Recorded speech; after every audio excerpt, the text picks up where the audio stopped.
Добар ден, почитувани, ова е најновата Телма амбуланта. Иако многу промени на тироидната жлезда бараат само редовно следење, постојат состојби кога хируршкото лекување е неопходно. Во кој случај се отстранува само дел, а кога целата тироидна жлезда. Колку е сложен овој оперативен запад со оглед на тоа што во близина се наоѓаат важни нерви и крвни садови. Каков е ризикот за гласот, за паратироидните жлезди, како изгледа закрепнувањето? Имаме многу прашања. За најчестите дилеми и стравови поврзани со операцијата на тироидната жлезда, денеска разговараме со професор доктор Андреј Арсовски, специјалист по градна хирургија. Останете на Телма, а вклучете си со ваши прашања во програма.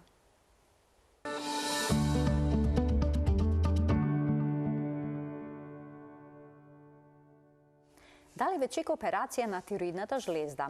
Еве што треба да знаете. Сите детали ќе ги појасни професор доктор Андреј Арсовски, специјалист по градна хирургија во Аџибадем, Систина. Докторе, добре ни дојдовте во Телма амбуланта и добар ден. Добар ден на вас и на гледачите. Професоре, се почести болестите на тироидната жлезда, јазлите се меѓу поизразените проблеми. Во кој случај треба јазолот да се следи, а кога оперативното решение е најдобриот избор? Според кои критериуми тоа се одлучува? Вака, постојат некои усогласени ставови не кај нас, туку генерално на светско ниво. Фактички, рековте дека појава на јазли е прилично честа. Многу е битна структурата на јазолот. Значи, дали на ехо преглед кој што дава извонедна визуализација на тие чворови на тироидеата, дали ехогеноста е хомогена или е хетерогена. Дали постојат калцификати, секако димензијата, постојат некои критериуми дека чворови над 1 сантим на тироидната жлезда веќе треба да спаѓаат у категорија како што се размислува хируршко отстранување. Ова е многу битно за да се одреди природата на самиот чвор, затоа што другите методи, како што е тенкоиглената биопсија, имаат ограничена точност. Имено тенкоиглената биопсија има некаде 60, максимум до 65% точност, така да фактички во 1/3 и повеќе од 1/3 се пропуштаат. Имаме разлика на онаа диагноза што е добиена со пункционалната биопсија и диагнозата која што се поставува постоперативно на детална патохистолошка анализа.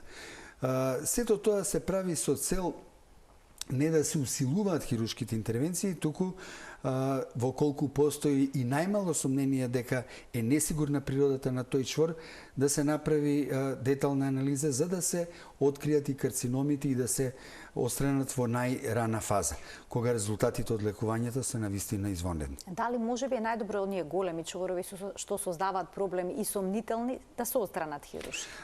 Големината е другиот фактор. Значи, тироидеата е сместена на базата на вратот во еден прилично мал простор, каде што има и многу важни витални структури.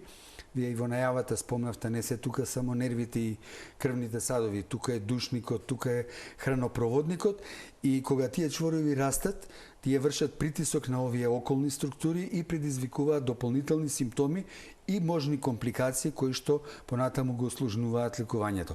Така да мислам да денеска не треба ни да дозволиме да тие чворови нараснат толку многу кога ќе ги прават овие потешкоти, туку тоа треба да се индицира порано.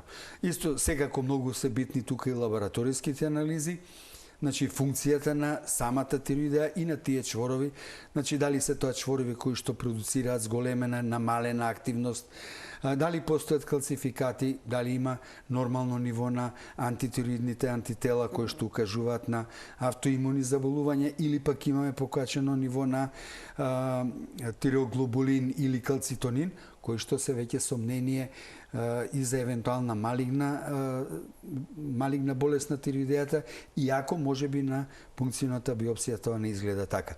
Така да тоа е еден диагностички комплекс кој што треба да се проценат сите тие фактори и апсолутно јас и на студентите на предавање му кажувам на тие идни млади лекари дека треба да се размислува кај чворови кои што се поголеми од 1 сантим, кај чворови кај што имаме хетерогена ехосонографска структура и особено присуство на калцификати за отстранување на тие чворови. А колку често навидум безопасни јазли чворови кога ќе се оперираат и отстранат, се всушност малигни?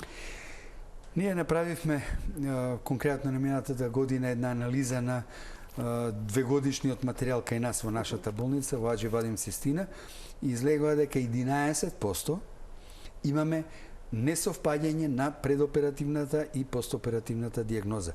Така да тоа воопшто не е реалитет. Спомнав дека тенкоигледната биопсија дава 60 до 65% точност во пункционата биопсија. А што е со пациентите кои што имаат зголемена функција на тироидната жлезда? Дали кај нив третманот секогаш се сведува на лекови или пак во некој случај хирургијата е подоброто решение? Значи, иницијално, функционалните нарушувања на тироидејата, било да е хипер, било да е хипофункција, се третираат медикаментозно, значи со од страна на интернистите или специјалистите по нуклеарна медицина. Меѓутоа, некогаш имаме несакани дејства од лековите, некогаш имаме резистентност, некогаш имаме нус појави или оневозможена медикаментозна контрола на пореметената функција, така да тогаш во предвид доаѓа и хируршкиот третман, така да не сите функционални заболувања се третираат медикаментозно, туку кај одреден процент, спомнав кај кои пациенти, хируршкиот третман е индициран и кај овие функционални заболувања. Доколку пациентот, на пример, има хипертиреоза, дали ќе треба да се отстрани целата жлезда или да се остави сепак еден нејзин дел за да продолжи да продуцира хормони? Така, значи, пак зависи дали е таа хипертироза последица на некој чвор кој што емитира зголемена продукција на хормони кои што тешко се контролира или пак е тоа дифузно зголемување. Во принцип, подобри резултати и трајни резултати се постигнуваат при тоталната тироидектомија, значи отстранување на целата жлезда. Но во одредени случаи, кога имаме докажан хиперактивен чвор, а останатиот паренхим и морфолошки и функционално делува нормално, тогаш може да се индицира и отстранување само на чворот.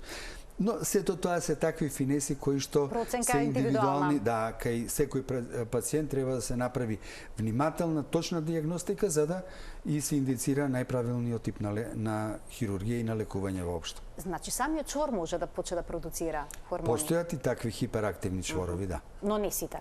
Не. Значи, почесто е да е тоа дифузна хипертироза, значи целата тироидеја се наоѓа во една хиперактивна состојба и тогаш нема резон, затоа што ако отстраните само еден дел, другиот дел повторно може постоперативно да почне да прави проблеми и кај тие пациенти е подобро да се отстрани целата жлезда. Каква предоперативна подготовка му е потребна на пациентот? Во принцип, сето тоа зависи од коморбидитетите, значи другите заболувања кои што евентуално пациентот ги има. Значи тука треба да се направи внимателна предсек кардиоциркулаторна проценка.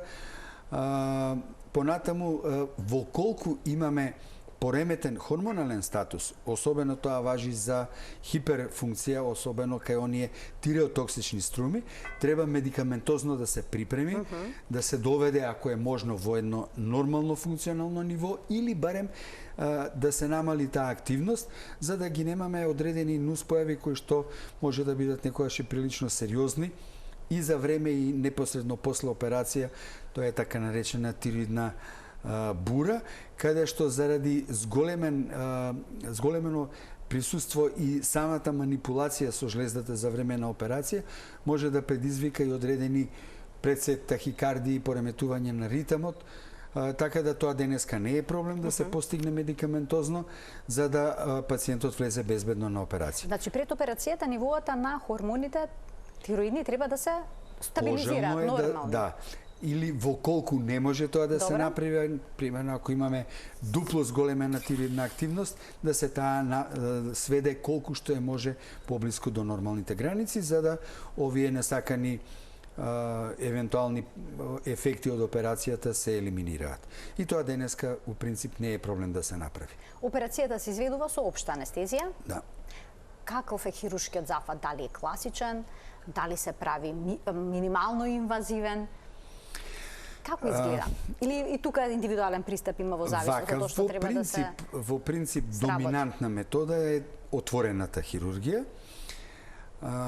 Постојат некои минимално инвазивни техники, меѓутоа се тоа зависи кај кого може да се применува и од големината и на самата тироидеја. Примерно, ако направите ВРС од 1 сантим, а тироидејата е чворото е од 4 сантима, немате можност како да го извадите од таму. Така да постојат други некои техники преку аксиларните јами со ендоскопи да се извади, но од пазувите да се влезе? Од пазувите. Што велат србите, скуплја дара него масло. Значи, повеќе има компликации, несакани ефекти, должина на операција со форсирање на тие такви минимално инвазивни техники.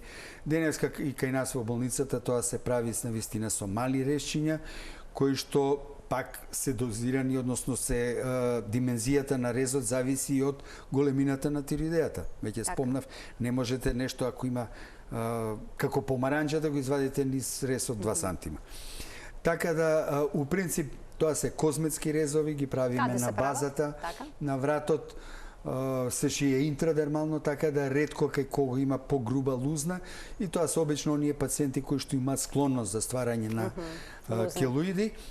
Така да тоа е навистина најмалиот проблем. Битно е да имаме добар пристап, добра визуализација, со што се гарантира и безбедноста на операцијата. Пациентите најмногу се плашат за гласот, да не го изгубат гласот. Можно ли е повреда на нервите при операцијата? Оние нерви што ја контролираат функцијата на гласните жици? Да, тоа е тој нервус ларингеус рекуренс, повратен ларингеален нерв кој што ги нервира гласните жици, и неговата позиција се наоѓа фактички доле на лежиштето на тироидната жлезда и потоа уз горниот дел на трахејата, на душникот. Можни се повредите. Класичното пресекување и поголема траума на нервите се исклучително ретки и некогаш се и изнудени, во колку имаме разраснување на карциномот во околните структури и секако дека е најбитно да го извадите во здраво. Но тоа се исклучително ретки случаи. Најголемиот број на повреди се привремени или транзиторни, значи со тек на време се повлекуваат или сосема се губат. Најчести се промена на бојата на гласот. Значи се јавува послаб глас, порапав глас. Меѓутоа, за да се избегнат тие повреди, односно да се сведат на минимум, ние денеска рутински веќе користиме неуромониторинг за време на операцијата. Значи, во тубусот што се става за она цевче за дишење за време на операцијата, постојат специјални електроди кои што се поврзани за монитор и колегите неуролози се присутни за време на операција, постојано се следи активноста на нервот и во колку ние работиме непосредно, некогаш тој многу убаво се гледа, меѓутоа не секогаш. Во такви случаи тие ни алармираат дека сме ние во близината на нервот, да бидеме повнимателни, особено со овие инструменти што предизвикуваат сечење и коагулација на база на струја на термичка енергија, за да се избегнат тие оштетувања на самиот нерв. Тоа многу ни помага да навистина се намали опасноста од такви компликации и секако тоа доведува и до поголема безбедност за пациентот и ова секако понекогаш се случуваат и заради конституцијата на самиот пациент, заради потребата од поголема манипулација за операцијата да биде радикална, но тоа се навистина се поретки и поретки. И тука е многу битна и искуството на екипата, хируршката техника, едуцираноста на екипата, користењето на тие современи помагала што ги имаме, што ни се достапни за време на операција, значи тие специјално дизајнирани лигашури, хармоник, скалпел, значи сите тие работи ја чинат операцијата навистина безбедна, а поготово контролата на неуромониторингот ни дава поголема сигурност и навистина намалување на можностите за овие прилично непријатни компликации. Но пак ќе кажам, најчесто се тоа компликации кои што се привремени, значи после извесен период се враќа гласот во нормала со користење на витаминска терапија, евентуално кортикотерапија, така да тоа денеска и не представува толку честа компликација. Што доколку има потреба нервот да се пресече? Ако карциномот притиска на нервот, во тој случај значи, пациентот ќе го загуби пациенти кои што имаат тегоби и пред операцијата. Значи, кај такви пациенти ние обавезно правиме и орал преглед да се види каква е подвижноста на гласните жици и тоа се многу ретки ситуации, но ако лечиме малигно заболување, за жал, некогаш треба и да се жртвува. Најчесто последиците се само промена на гласот, значи таа промена има различни варијанти. Може трајно да настане промена на гласот? Да, ако го сечете нервот, тогаш е тоа трајна промена. А доколку е само повреда? Ако е повреда, ви кажав, значи, се врати, ќе се нормализира. Најчесто се враќа во нормала после извесен период. Нема да има промена во бојата, во... Знаете, и тоа е индивидуално, нервите не секогаш исто се опоравуваат.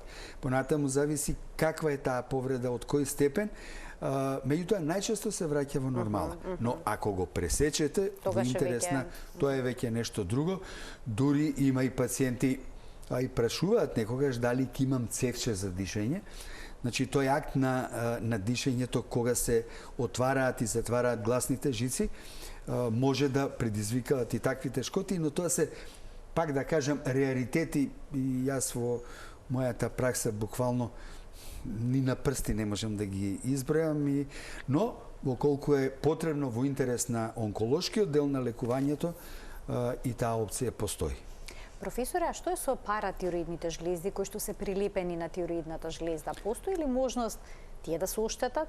Што ако сосема се извадат со жлездата? Значи, тоа се 4 нормално, најчесто 4, меѓутоа постојат некојаш и ектопични, и тие се малечки жлезди, у принцип се тие одвоени од тироидеата, но некогаш се залепени, а некогаш знаат да бидат и враснати. Така да некогаш во тој дел на хируршка отстранување на тироидеата може да дојде, најчесто доаѓа до оштетување на циркулацијата на овие мали жлездички.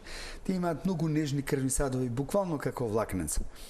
И при нивното одвојување доаѓа до нивно оштетување. Некогаш знаеме да ги извадиме, затоа што морате тоа да го направите заедно со тироидеата, да ги идентифицираме и ги враќаме, па е потребно некое време да се воспостави таа нормална циркулација. У принцип, и тие компликации се најчесто од времен карактер, значи да се возобнови циркулацијата, така да тоа не е проблем во тој период. Најчесто со шумечки таблети калциум се надополнува тој недостаток во метаболизмот на калциум. Паратхормонот е хормон кој што го регулира нивото на калциум на крв, и за да нема непријатни сензации во смисол на трнење, евентуални грчеви, се додава тој калциум. И тоа не е никаков проблем за одреден временски период, најчесто во рок од месец дена доаѓа до возобновување на таа циркулација. Во колку се пак во интерес на радикалниот хируршки зафат, може да дојде до отстранување на тие на дел од тие паратироидни жлезди, тогаш пациентите треба да надополнуваат калциум со таблети, со витамин D3, подолг период, некои доживотно, но пак ќе кажам, тоа се прилично ретки ситуации, особено, да не звучам нескромно, кај хируршки тим кој што е ова рутинска постапка, значи ние најчесто ги препознаваме, ги одвојуваме за време на самата операција, така да овие компликации се исто така ретки, најчесто привремени.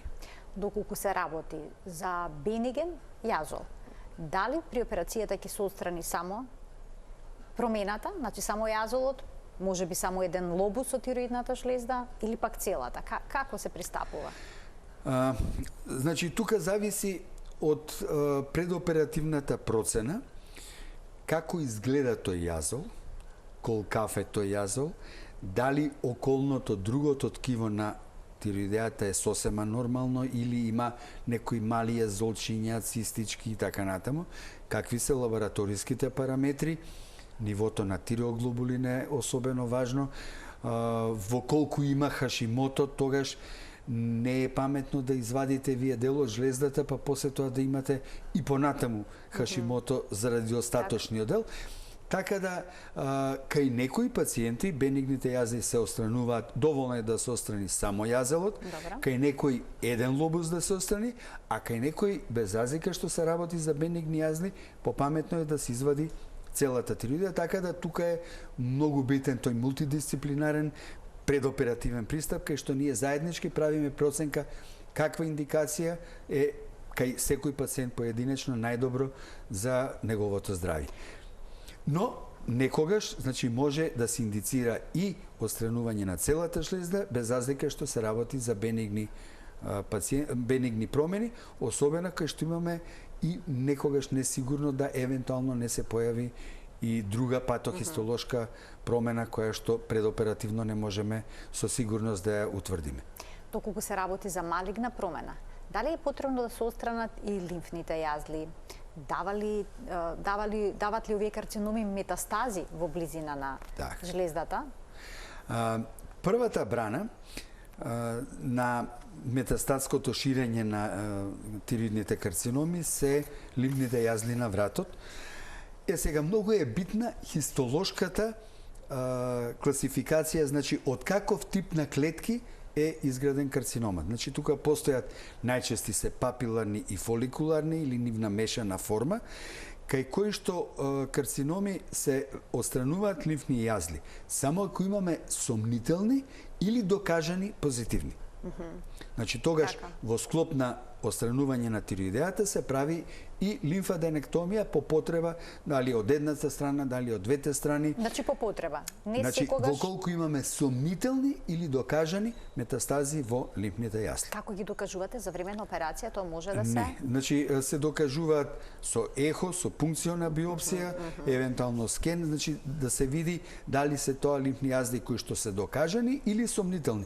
Пошто и лимфниот јазел може да биде зголемен, а да биде реактивен, а некогаш е многу битна и процената, значи добар ехо-диагностичар, каква е структурата, односот на медулата и кортексот, значи дали тие лимфни јазли спаѓаат во веројатно сомнителни променети или пак се реактивни бенигни. Во секој случај, значи и тоа е индивидуална проценка и кај овие два типа на карциноми, лимфаденектомијата се прави само ако имаме сомнителни или докажани. Кај медуларните карциноми, што се поретки, тие се од друг тип на клетки, кај нив малку стратегијата е поагресивна, затоа што почесто ги даваат овие промени во лимфните јазли и тука постои протокол кај кој пациент кога и дали каква опсежна лимфаденектомија треба да се прави. Кај другата група на пластичните карциноми, за среќа тие се најретки, меѓутоа тие се во старт иноперабилни, даваат многу рани метастази, но тие се, пак ќе кажам, за среќа исклучително ретки. Ќе ги поканим и гледачите, почитувани од овој момент, телефонскиот број на телевизија Телма ќе биде испишан на екранот. Добре дојдени се вашите прашања, можете да се јавите и да поставите прашања кои што се однесува на хирургијата поврзана со тироидната жлезда. Ние, професоре, продолжуваме понатаму. Споменавте дека овие промени на тироидната жлезда се можни чести. Дали операции почесто правите кај мажи или кај жени? Постои ли која таква статистика? Да, постои се уште тироидните заболувања се почести кај женскиот пол, но пред се малигните заболувања у принцип се горе-доле еднаква застапеност и кај мажите и кај жените. Генерално, тироидните заболувања се во пораст, за жал, вклучително и малигните заболувања. Не само кај нас, туку глобално, што веројатно се должи на современиот начин на живот, поголема изложеност на најразлични типови на зрачења, пред се ионизирачки зрачења, кои што се евидентен фактор на ризик за појава на тироидните карциноми. кога пациентот се подготвува за операција, кога ќе му се соопшти дека постои потреба за отстранување на дел или пак целосно на тироидната жлезда, обично што најмногу ги плаши? Кои се нивните најчести прашања? Гласот ли е? Самиот хируршки зафат? Најчести прашања се како ќе функционира после операција. Кај малигните заболувања многу често прашање и загриженост е каква е постоперативната терапија, и тоа еве ќе се вратам после да го објасниме. И секако компликациите пред се таа фама околу губење на гласот, спомнав дали ќе дишам спонтано или со цевче. Значи тоа се најчестите прашања на пациентите кои што мислам дека имаме добри одговори, односно можеме убаво да ги расчистиме сите тие дилеми, да се објасни на пациентот за да и полесно ја прифати со помалку страв интервенцијата. Особено ќе кажам, тука е многу битно искуството на куќата, на хируршкиот тим и на целокупниот тим кој што ја учествува во операцијата за тие операции да бидат безбедни со што помалку процент на компликации. Кај пациентите со карцином на тироидната жлезда, дали е доволно само таа да се отстрани или пак е неопходна и терапија дополнителна? Најчесто првиот чекор и најглавниот чекор е отстранување на тироидната жлезда и веќе спомнавме по потреба и отстранување на лимфните јазни. И тука постојат критериуми. Колкави се чворовите, дали е еден или се повеќе чворови, дали имало промени во лимфните јазли или не. И многу често кај овие пациенти се дава радиоактивен јод.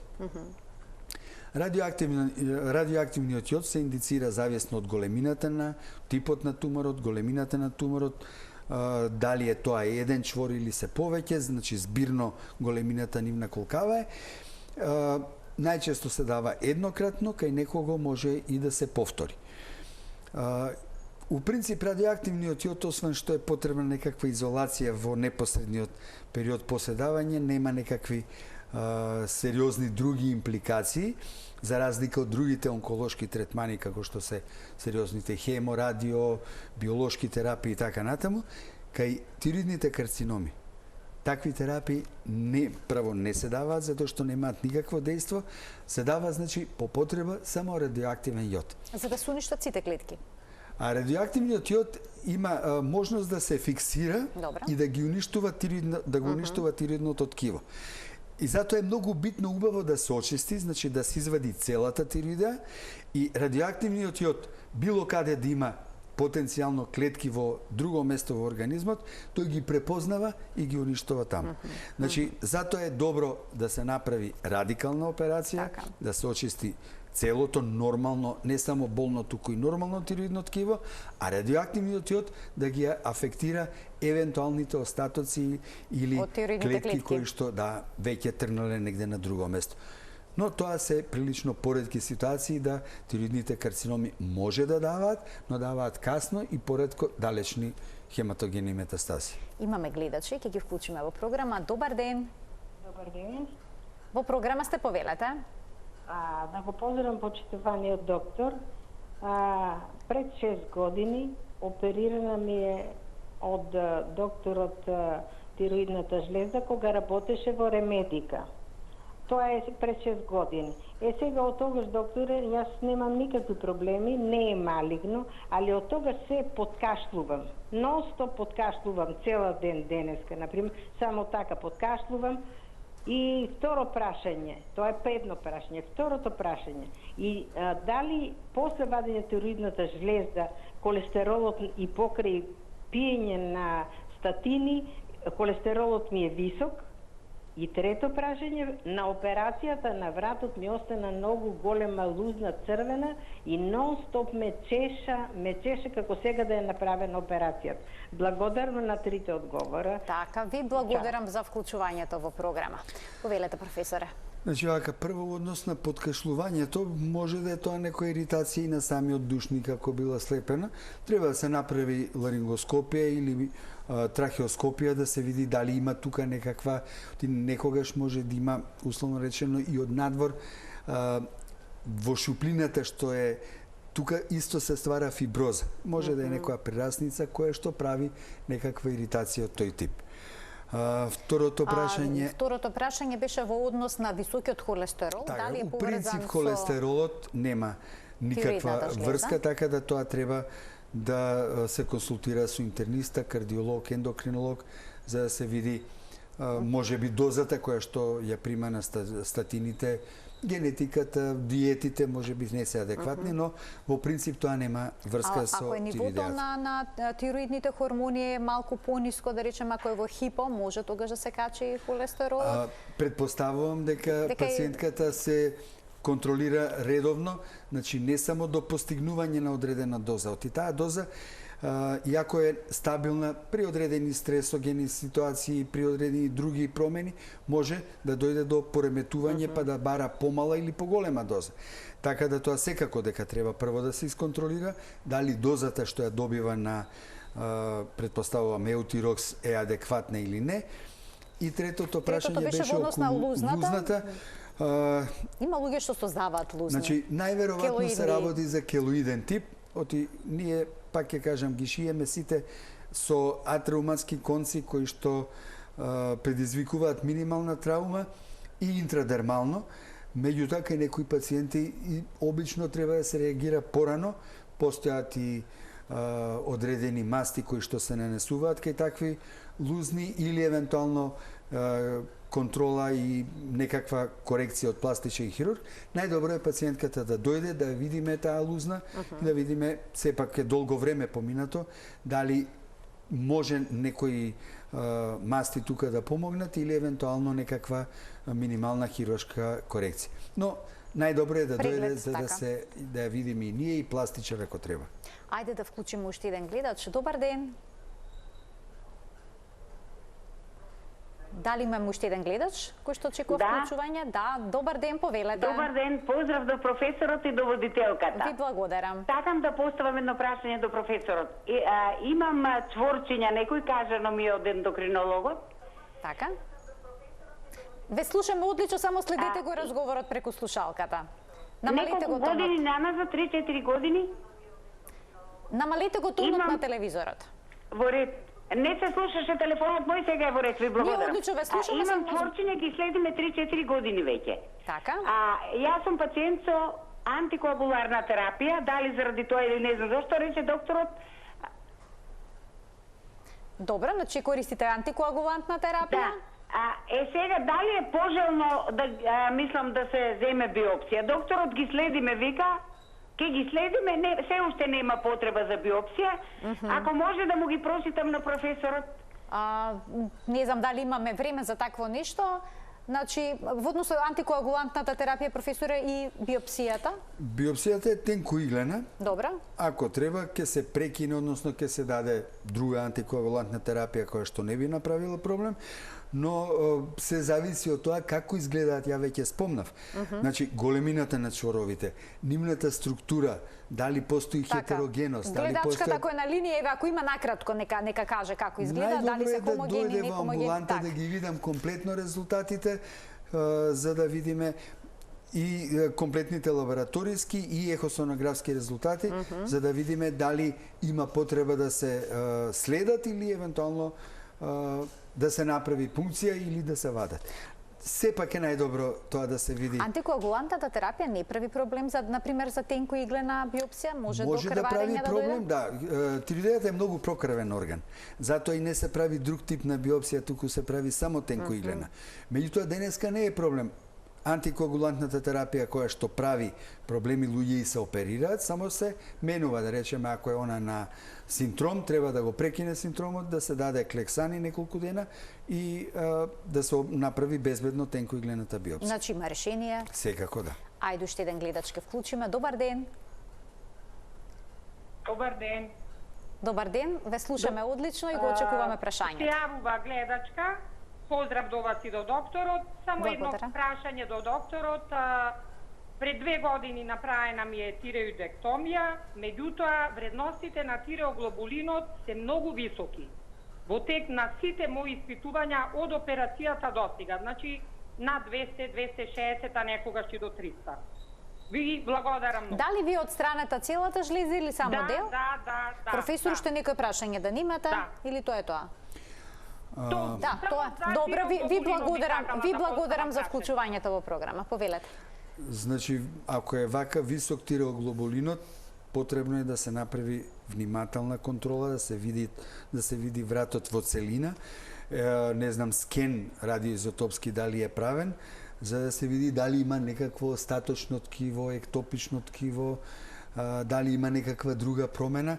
Во секој случај треба да се направи детално испитување, затоа што тиреоглобулинот би требало да се нормализира. Но ова е прилично деликатно, најдобро е пациентката со сите наоди и оперативни и постоперативните контроли да дојде за да видиме, да се побара евентуално фокус од каде е таа висока вредност на тиреоглобулин. Споменавте дека тироидната жлезда е многу прокрвен орган, значи има многу крвни садови. Тука се наоѓаат исто во близина тироидната жлезда клучни крвни садови што носат крвта во мозокот. Постои ли ризик од некакво крварење за време на операцијата? Да, постои. Тироидната жлезда се храни директно, има неколку извори, да речеме, на крвно снабдување. Еден од нив е и директно од каротидната артерија. Значи, тоа е таа голема артерија што е блиску до тироидејата и што ја носи крвта во главата. Исто така и вената која што ја враќа крвта, така да околу тироидејата се тие големи крвни садови. Меѓутоа и самите крвни садови на тироидејата се под голем притисок и навистина треба внимателно, затоа е битна и таа бескрвна работа. Денеска постојат тие лигашурови кои што веќе ги спомна, значи наши помагала за полесно да се пресечат, прекинат тие крвни садови, меѓутоа затоа е многу битна таа внимателна хируршка техника и заради можностите од крварења кои што знаат да бидат многу непријатни ако се случат. И искуството очигледно на хирургот и на целиот тим. Ќе го вклучим и следниот гледач. Добар ден. Добар ден. Повелете, во програма сте. Поздрав до водителката и до професорот. Ви благодарам. Се јавувам од Струмица. Така. Јас имам едно 10, може и повеќе години таа хирургна жлеза. Пред тоа има од 50 милиграми таблети, па покачи ги на 75. Така, значи имате хипотиреоза, но немате јазли, немате никаков проблем дополнителен? Немам проблем, само имам тоа покачувањето од 75 од 50 на 75, па сега имам на 100.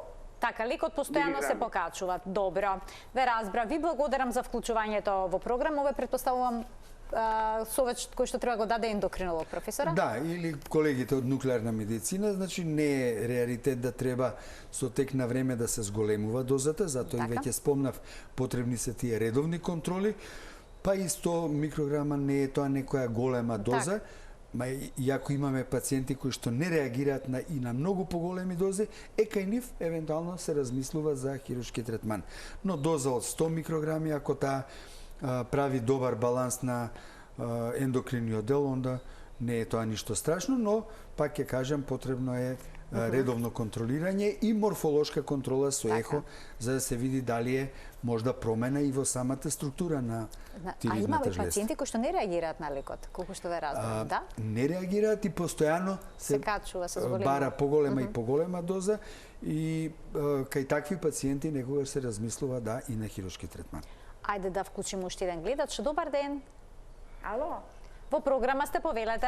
Јас преска се вклучив, поздрав до вас, до професорот. Сакам да прашам за ќерка ми. Има 37 години. Така. На ехо, проверено е на ехо, констатирано е околу 2 сантими јазол. А направените прегледи што се преку крв, со хипер и хипо, нормални се. Сега кој чекор да го преземе ќеркава? А каков е јазолот? Значи сега ви рекоа само следење, така? Да, ама не, спомнато е да се направи биопсија. Она се уште нема направена биопсија. Сега да сакам од докторот да слушне, од професорот, што кој чекор најпрво да го преземеме во врска со чворцето околу 2 сантими. Ви благодарам за вклучувањето, професоре, што можете да советувате? Значи, прво да се земе, ако е земена само функционалната лабораторска диагностика, да се направи и тиреоглобулин, да се направи антитироидни антитела, да дојде да ја видиме ехосонографската структура. 2 сантима е веќе кандидат апсолутно и за биопсија и за евентуално хируршки третман, но прво да се направи лабораторија и ново ехо да видиме и каква е, големината е само едниот параметар, а структурата, значи хетерогеноста е веќе друга работа која што секако би требало да се направи биопсија. Професоре, како изгледа опоравувањето од операцијата на тироидната жлезда? Кога ќе се разбудат пациентите, можат ли веднаш да зборуваат, да голтаат, да пијат вода? Да, прво што правиме, чим се извади тубусот кој што е за анестезија за време на операција, веднаш ги тераме пациентите да ни кажат нешто, како си, имаш болки, немаш болки, за да го провериме гласот. И тоа веднаш. Кај некои што се поуспани, то потребно е малку време, ама половина час максимум. Инаку тие истиот ден почнуваат да пијат неколку часа после операција, вечерта обично им даваме и нешто за јадење, може да стануваат.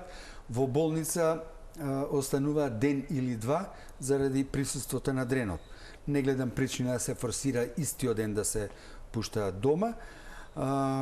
Чим се извади дренчето, тие си одат дома и може да функционираат најнормално. Во колку нема одредени компликации од самата интервенција. Така да многу брзо е опоравувањето, многу брзо враќање во секојдневниот професионален приватен живот. Така Исхраната може да биде нормална со оглед на тоа што интервенцијата е апсолутно с крај било, ако тоа не е добро, значи имаме сериозна компликација. И на што пациентите да внимаваат, од кој ќе ги пуштите дома после една операција на тироидната жлезда? Не, кои симптоми ако се јават, треба да поидат повторно кај лекарот? Најчесто они секако треба да дојдат на контрола, нели, да видиме, затоа што тие хормони после тоа знаат да паѓаат и тоа е индивидуално. Кај некого паѓа побрзо, кај некого повеќе време треба. Така да на првата контрола правиме и лабораторија да видиме какво е нивото, за да одредиме и зависно од природата на болеста, кога да се почне со надополнување.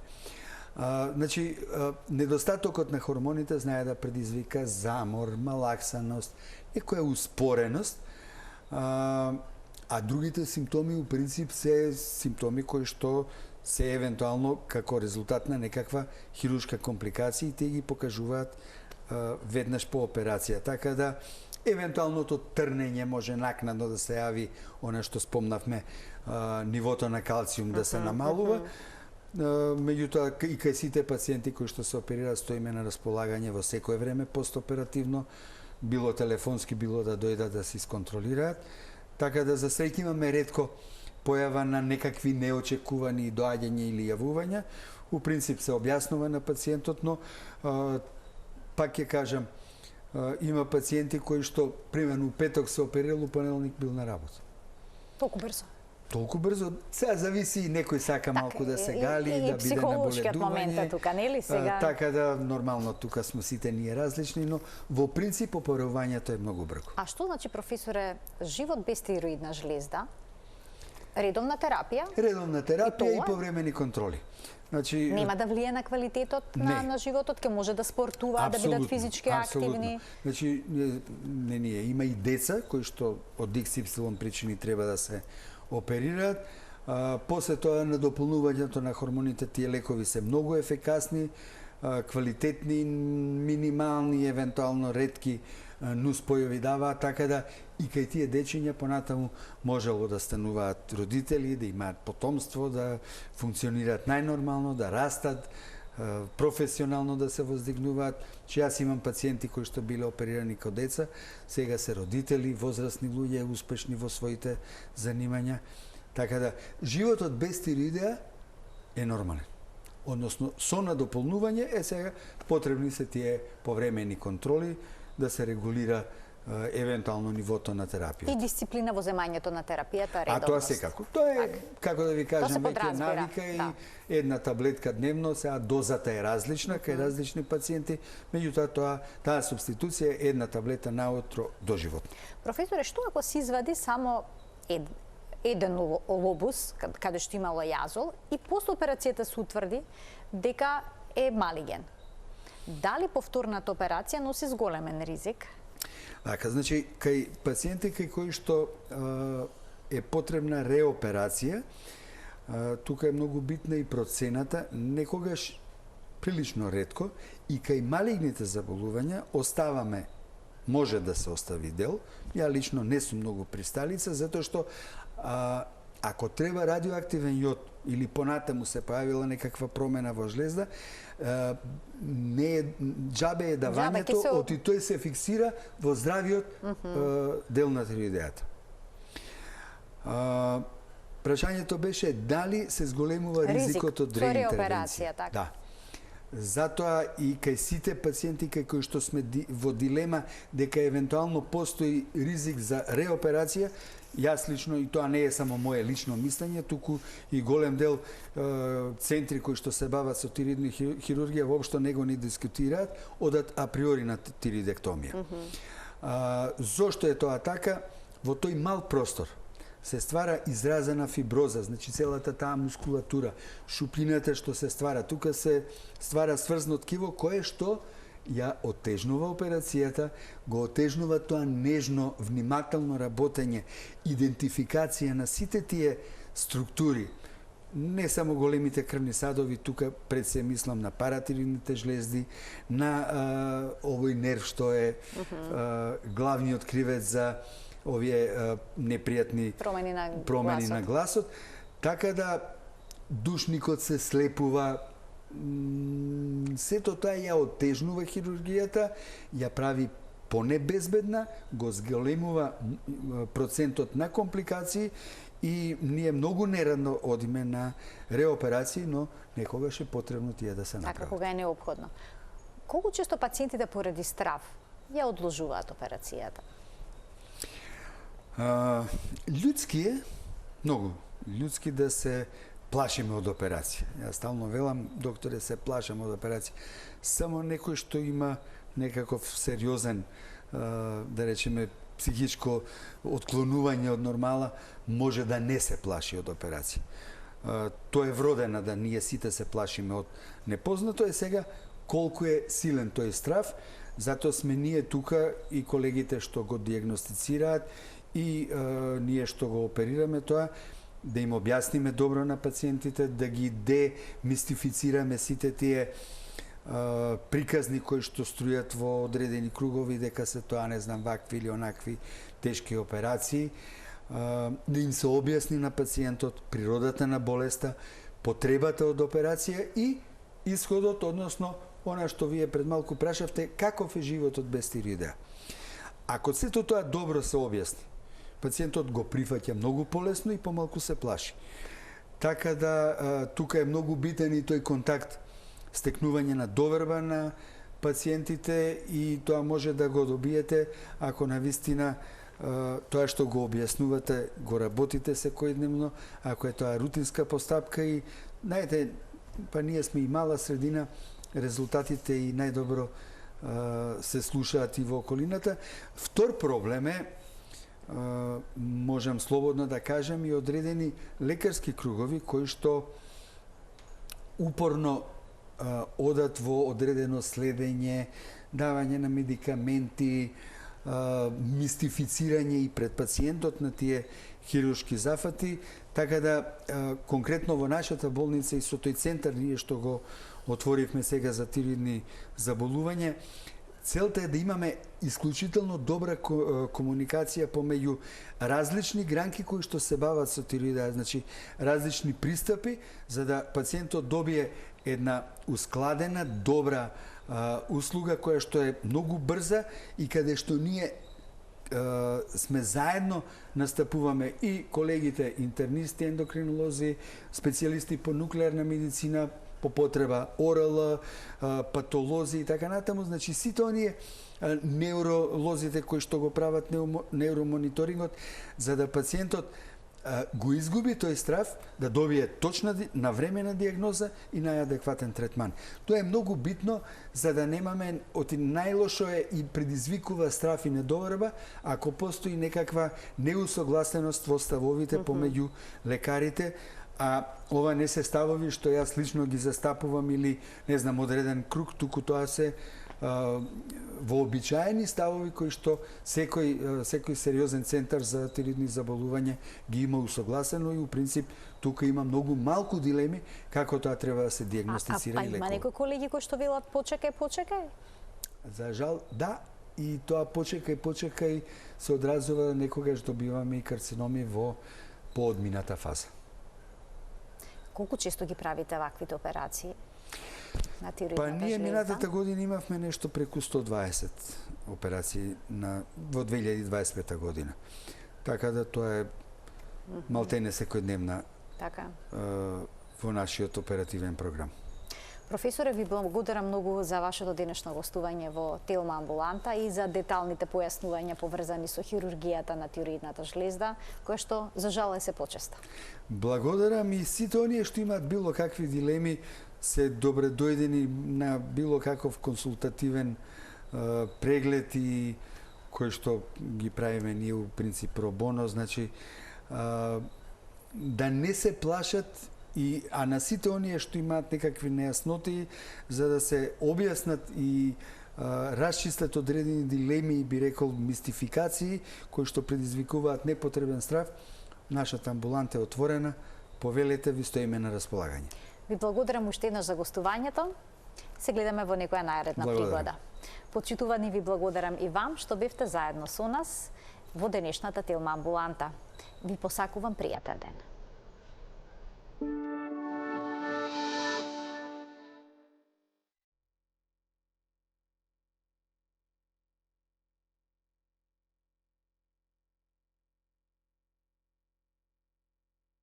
Mm-hmm.